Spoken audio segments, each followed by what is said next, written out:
French army has seized Algeria in its revolt against de Gaulle. More on that later. In Laos, the government's army suffered its worst defeat of the Civil War, evacuating its last stronghold in north-central Laos. Now the communists may want to begin the ceasefire talks. And I believe that in the 1950s, the United States can once again capture the imagination of the world. Chicago, the Windy City, is both windy and snowy in the wake of a storm which leaves more than half a foot. Temperatures drop to 0 during the storm. San Francisco gets the heaviest snow in 30 years. Children, many of whom have never seen snow before, are more spellbound than snowbound, but they soon learn what to do with the stuff.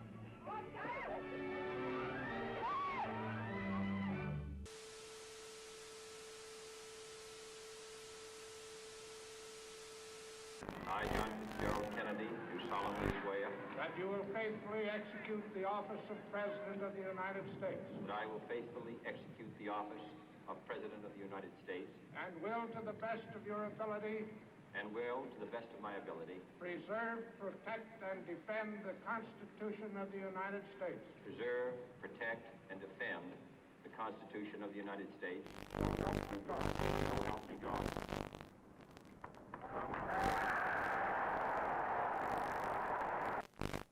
And so, my fellow Americans, ask not what your country can do for you, ask what you can do for your country.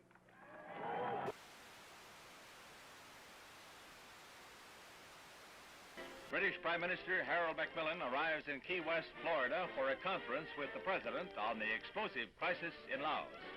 They jointly declare determination to prevent the Southeast Asian kingdom from being taken over by communist-supported rebels. Also discussed is Britain's ceasefire proposal to Moscow. Gromyko, is the Soviet Union willing to agree to a ceasefire in Laos? We touched in conversation this subject. I have nothing to say publicly at this moment. The look for 61 will recall the Jazz Age, and where Paris leads, the rest of the fashion world is likely to follow. Here was a new symbol of communist ruthlessness. Overnight, East Berlin became a concentration camp, sealing in the inhabitants of that sector. Barbed wire and cement were the answers to the refugee problem. Khrushchev repeats his threat to sign a separate peace treaty with East Germany, which he claims, wrongly, will end all Western rights in Berlin. Served with an order by East German authorities that all U.S. personnel must show identification before entering that section of Berlin, American troops answer with the only language the Reds seem to understand, a show of arms. Castro marks the second anniversary of his revolution with the biggest military parade ever staged in Cuba, featuring tanks and other heavy weapons from Russia and Red Czechoslovakia. Shortly afterwards, Castro demanded the United States Embassy drastically reduce its staff to 11 persons. It was the last straw in his long campaign of provocation and harassment. I believe that this nation should commit itself to achieving the goal before this decade is out of landing a man on the moon and returning him safely to the Earth. No single space project in this period will be more impressive to mankind or more important for the long-range exploration of space, and none will be so difficult or expensive to accomplish. The assault has begun on the dictatorship of Fidel Castro. Cuban Army pilots opened the first phase of organized revolt with bombing raids on 3 military bases. In Havana, Acting Foreign Minister Olivares shows diplomats rockets fired from the Cuban raiders, which he claims have U.S. marking. These charges are totally false, and I deny them categorically. The United States has committed no aggression against Cuba, and no offensive has been launched from Florida or from any other part of the United States.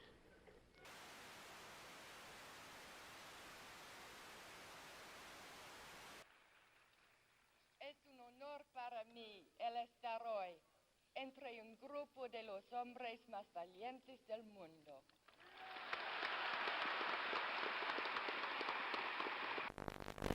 Castro gloated over his victory and told the world that Cuba was now a socialist nation and would hold no more elections. The next day, the United States officially proclaimed Cuba to be a communist satellite state. Man had his first great success in space when the Russians pushed a man across the threshold. He was Yuri Gagarin, the astronaut the Russians lionized as the first to orbit the Earth. It was the propaganda coup of the year. Today, this Redstone Mercury is the center of world attention as Lieutenant Commander Shepard walks to the elevator that will carry him 65 feet aloft to the capsule. It's 6:20 a.m., a moment of history. 3, 2, 1, 0.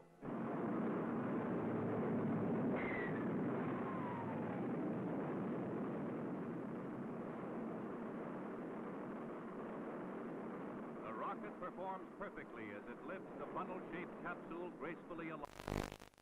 115 miles up, he went 300 miles downrange, right on target, and was picked up by waiting helicopters.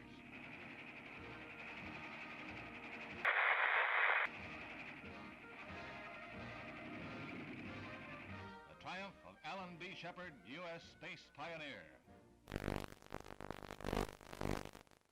As the captain prepared to leave the capsule, explosive bolts on the escape hatch let go, and the Mercury is lost. However, the moon gets closer.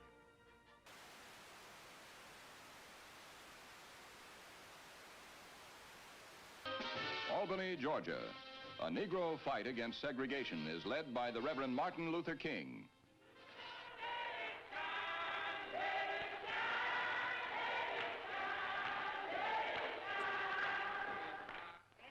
And if necessary, we must be willing to fill up the jails all over the state of Georgia. Солнце. Шар превращается в колоссальный светящийся купол. Яркое свечение еще продолжается. В этом опыте оно длится необычайно долго. Страшной силы напутствует прихода ударной волны.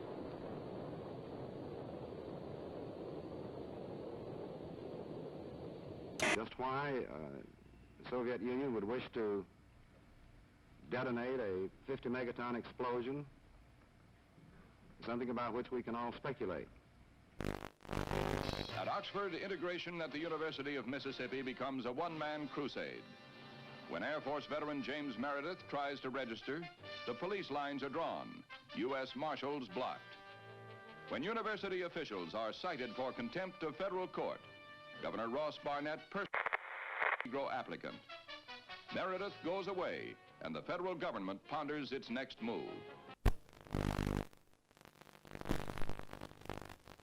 The forces increase tenfold and more. It is not enough to avert a night of rioting, leaving 2 dead and the campus the shambles of a battlefield.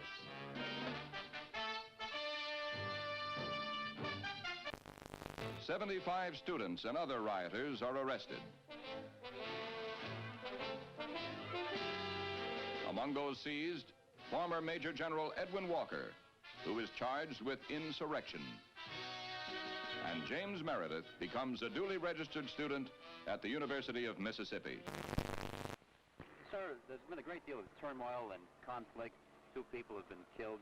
Do you have any feelings of guilt? Have you given it any second thoughts?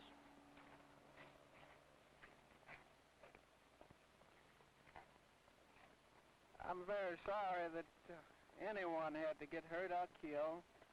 But of course, I think that's an unfair question to me. I don't believe any of you believe that I had anything to do with that.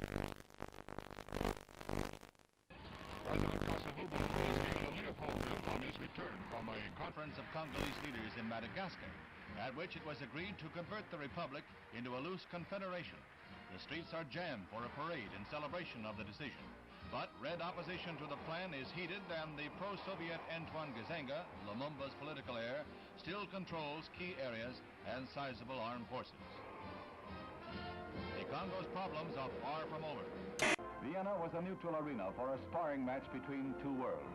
The men who hold the power to write tomorrow's history met, smiled, and resolved no problems. The dictator and the President, the East and the West. St. James Church in the Hudson River hamlet of Hyde Park is the scene of last rites for the First Lady of the World, Eleanor Roosevelt.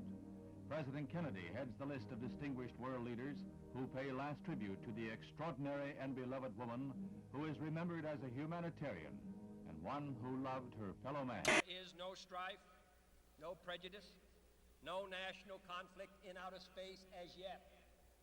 Its hazards are hostile to us all. Its conquest deserves the best of all mankind, and its opportunity for peaceful cooperation may never come again. But why, some say, the moon? Why choose this as our goal? And they may well ask, why climb the highest mountain? Why, 35 years ago, fly the Atlantic? Why does Rice play Texas? We choose to go to the moon. We choose to go to the moon.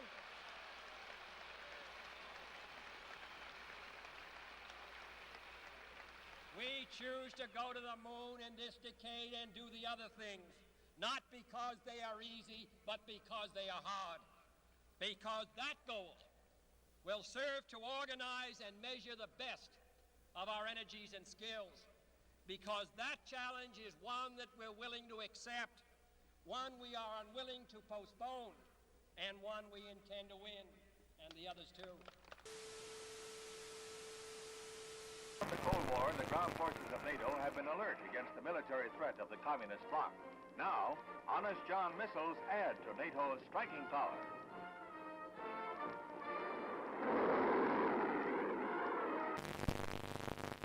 President Kennedy begins a tour of 4 space installations at Huntsville, Alabama, where he is greeted by Dr. Wernher von Braun, space pioneer and director of this research and development center. The missiles on display are dwarfed by the mighty Saturn rocket. This booster is the first stage of the rocket that will put the 3-man Apollo capsule into a 2-week orbit of the Earth in 1964. Preliminary to a lunar shoot. Gemini, which was developed here, will allow 2 men to orbit the Earth for 2 weeks and will be used for experiments in outer space rendezvous and docking missions. This winds up the President's first-hand look at our space program and our progress in the race for space. The first deficit comes from a recession. If we can take the proper action in the proper time, this can be the most important step we can take to prevent another recession. That is the right kind of a tax cut, both for your family budget and the national budget.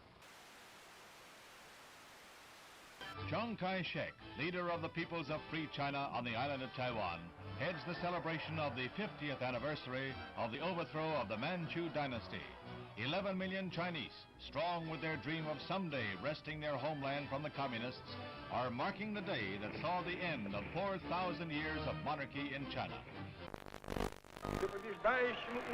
Khrushchev declared, through the formation of the world system of socialism, the situation in the world has altered radically. At present, it is not known who encircles whom. On December 2nd, 1961, Castro reveals, I am a Marxist-Leninist and will be one until the day I die. Socialism is a world reality today. There is no halfway between socialism and imperialism. This government, as promised, has maintained the closest surveillance of the Soviet military buildup on the island of Cuba. To halt this offensive buildup, a strict quarantine on all offensive military equipment under shipment to Cuba is being initiated. All ships of any kind bound for Cuba, from whatever nation or port, where they're found to contain cargoes of offensive weapons, be turned back. It shall be the policy of this nation to regard any nuclear missile launched from Cuba against any nation in the Western Hemisphere as an attack by the Soviet Union on the United States, requiring a full retaliatory response upon the Soviet Union. Communism's adventure in Cuba is a sophisticated one. Political, psychological, subversive, with paramilitary features. Can a democratic society, wherein the right to know and the value of knowing are basic, can a democratic society wage successful political, psychological, subversive warfare against communism? Leather is falling into step in the fall fashion parade. Finished in an explosion of rainbow colors, leather has been styled into smocks and sheath-top skirts like this eye-stopping pair. Just the thing for a day's outing at Sterling Forest Gardens in New York. In Trafalgar Square, 2,000 Londoners demonstrate against the United States blockade. Fidel Castro whips up a furor in Cuba, charging the United States with arming and training mercenary forces for an imminent invasion. He calls out some 200,000 militiamen for training and guard duty at key points throughout Havana.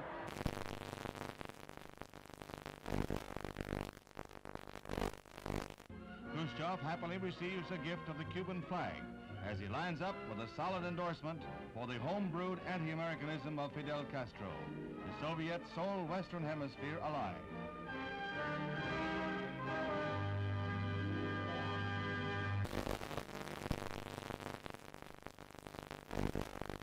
As he arrives back in Washington, the president hears more bad news. China has just invaded India. Is this part of a two-pronged communist assault? Now the president must weigh all the factors one final time, then make his decision, knowing that whatever he does, he risks nuclear war.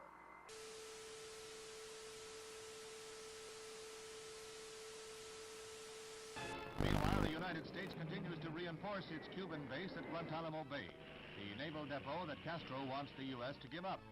These Marines have been assigned the job of protecting the base against any Cuban threats that might arise during the present crisis. Mr. President, I am submitting today a resolution to the Security Council designed to find a way out of this calamitous situation.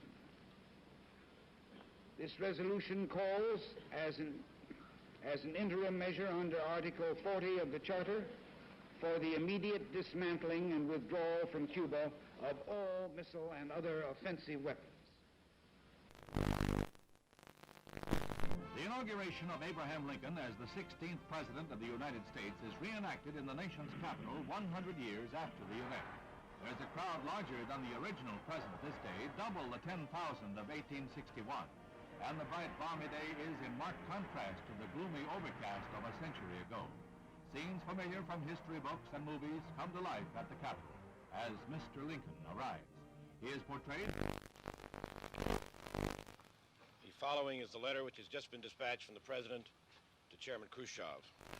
I think that you and I, with our heavy responsibilities for the maintenance of peace, were aware that developments were approaching a point where events could have become unmanageable. So I welcome this message and consider it an important contribution to peace. It urgently recommends that the United States and the Soviet Union confer promptly on measures to remove the existing threat to the security of the Western Hemisphere and the peace of the world, and to report thereon to the Security Council. Earlier today, Secretary of Defense Robert McNamara announced that yesterday's photographic surveillance of Cuba indicated that the bases were being dismantled. But with increased United States aid and instruction, Vietnam soldiers learned to fight back against the communist Viet Cong. Helicopters become a crucial weapon against guerrillas who strike, then disappear will-o'-the-wisp in marshes. Southeast Asia and Berlin are not the only hazard areas in the orchestrated struggle of the Cold War. There is Cuba, from which Bay of Pigs invaders hobble back when their ransom is paid. The President visits the big missile center at Vandenberg Air Force Base. He becomes the nation's first president to see an intercontinental ballistic missile fired when an Atlas D blasts off its pad to roar down the Pacific Missile Range in a perfect launch.